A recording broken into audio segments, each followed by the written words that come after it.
ده كروان مشاكل، عنده ملايين المتابعين والترند ما بيسيبهوش. وده أحمد أبو زيد، راجل بيقدم علم حقيقي وعنده برضه ملايين المتابعين. لو سألتك دلوقتي وقلت لك مين فيهم ناجح أكتر، غالبا عقلك هيروح لأحمد أبو زيد، صح؟ بس سألت نفسك ليه؟ مع إن كروان ممكن يكون أرقامه أعلى أو فيديوهاته بتنتشر أسرع. الحقيقة إننا بالفطرة بنعرف نفرق بين الشهرة وبين الأثر. في تطوير الذات بيقولولك اعمل براندنج لنفسك واجمع الأرقام، بس في الدين الميزان مختلف تماما. العبرة مش انت مشهور بقد ايه، العبرة انت مشهور بايه. ربنا عز وجل قال: فأما الزبد فيذهب جفاء وأما ما ينفع الناس فيمكث في الأرض. صدق الله العظيم. كروان مشاكل وغيره هم الزبد، رغوة بتنفش بس بتختفي مع أول شوية هوا. أما صاحب الرسالة فهو اللي بيمكث في الأرض، هو اللي لما يموت فيديوهاته بتفضل صدقة جارية مش سيئة جارية. الأرقام لوحدها عملة رخيصة لو مفيش وراها تأثير حقيقي. الشهرة اللي مبنية على لا شيء فهي سجن، صاحبها بيضطر يعمل حاجات أغرب وأسوأ علشان يفضل موجود، لأن الناس بتزهق بسرعة. لكن النجاح الحقيقي هو الأثر المستدام.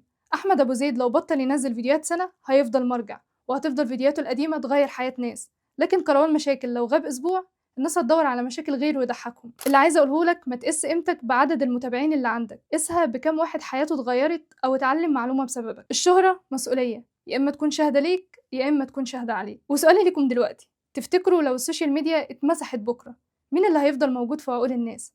بتمنى تجاوبوني في الكومنتات لأن الإجابة تهمني جدا. سلام.